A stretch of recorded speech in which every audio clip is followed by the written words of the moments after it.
él se colocó. En el centro estaba Maximiliano, a la derecha Tomás Mejía, y a la izquierda Miguel Miramón. Maximiliano lo primero que hace es despedirse. Se le acerca a Miguel Miramón, le da un abrazo y le dice: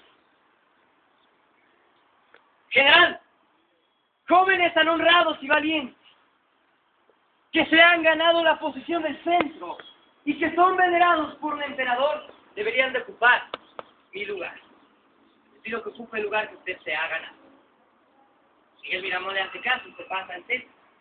Ahora quedaría Maximiliano, Miramón y Mejía. Por eso la posición del centro que yo les mencioné del interior no era precisamente de Maximiliano. Después se le acerca a Tomás Mejía, a lo cual también le da un abrazo y le dice: General, perdóneme, disculpe, que lo que yo no le puedo pagar en esta vida, lo que yo ya no le puedo recompensar en la existencia, le aseguro que Dios se lo paga en el cielo. No le tengan miedo a la muerte, mis generales.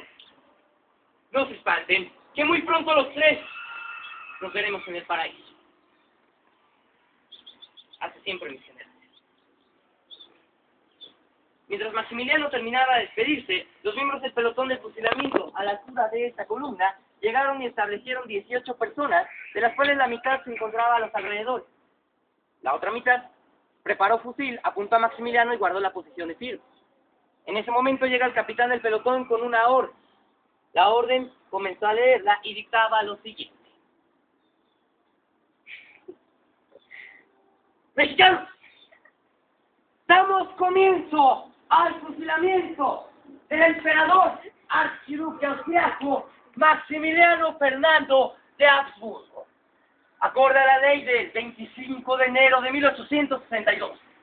Todo aquel que pise tierras mexicanas con intención de invasión morirá entre las armas, al igual que sus generales Miguel Miramón y Tomás Mejía, por traidores a nuestra patria, aliarse con el enemigo que ha destruido el pacifismo mexicano. Termina de leer y da la oportunidad para que las personas a ser fusiladas dieran sus últimas palabras. El primero fue el de la posición central, Miguel Miramón, pero Maximiliano lo interrumpe y empezó a sacar moneditas de oro de sus bolsillos y sacó una moneda llamada Maximiliano. Los maximilianos que él sacó eran de 20 pesos. Agarró las monedas y regaló una a todos los que le iban a disparar. Era muchísimo dinero en aquellos entonces. Y les dijo: caballeros, aquellos que me vayan a disparar, que sea del pecho hacia abajo.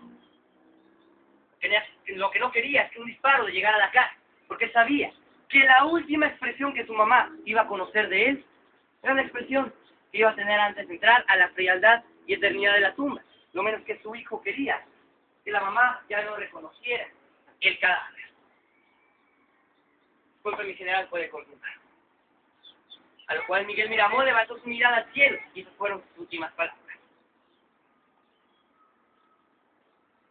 señoras y señores, mexicanos aquí presentes, por el consejo de guerra pasado que trató de salvar mi vida, en esta mañana muero con un cargo de traidor a mi patria. Que se haga justicia a mi nombre, que no se recuerda a mis hijos por esta razón, y muero inocente de crimen tan atroz, esperando que Dios perdone mis pecados. Mientras tanto, Miguel Miramón declamaba sus últimas palabras y Tomás Mejía era el que continuaba. Tomás Mejía no supo qué decir. Simplemente se le llegó una cruz a su pecho. Y al guardar silencio, quien continuaba era Maximiliano. Las últimas palabras de Maximiliano, al ver la agonía de su general, fueron las siguientes. Esto fue lo último que Maximiliano dijo: mexicanos, en esta mañana moriré por una causa justa. Que mi sangre selle las desgracias de mi nueva patria.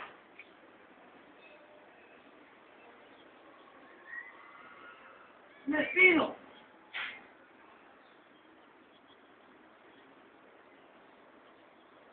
pido que esto sea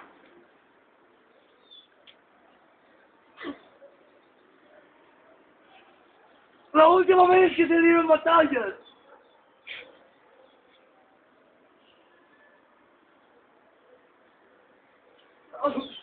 La última vez que se derramó la sangre. La libertad de mi nuevo paz. Señores, viva la independencia y soberanía de mi país. ¡Viva la libertad!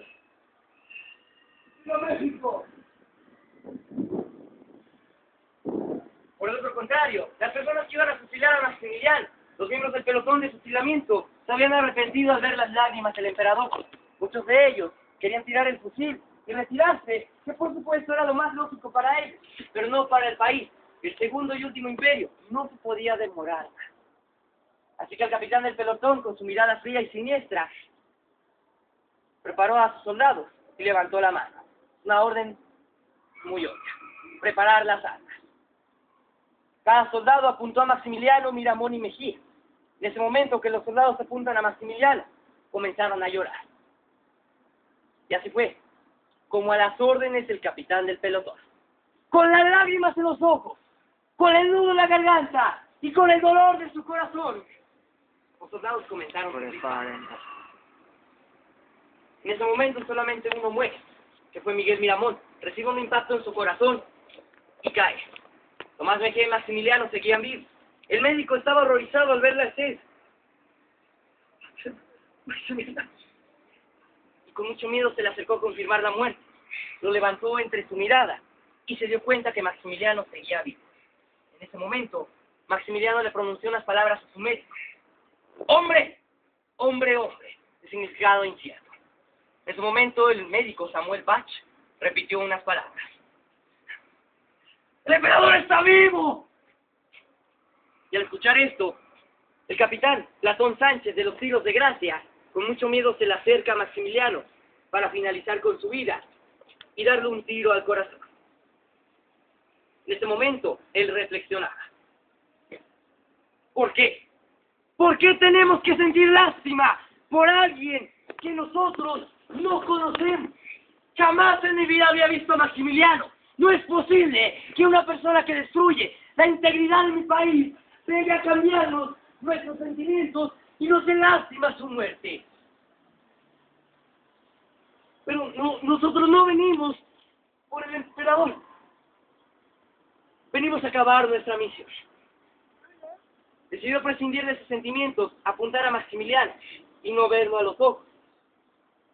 Fue así como le disparan el corazón para acabar con su existencia. El tiro de gracia resulta efectivo.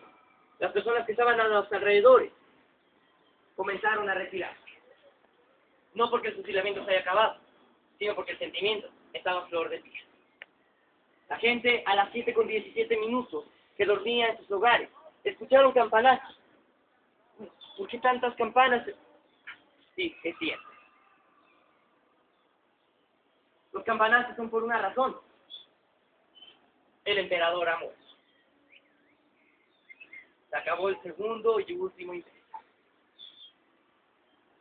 De esta forma, damas y caballeros, la muerte de Maximiliano nos deja dos aprendizajes a los mexicanos.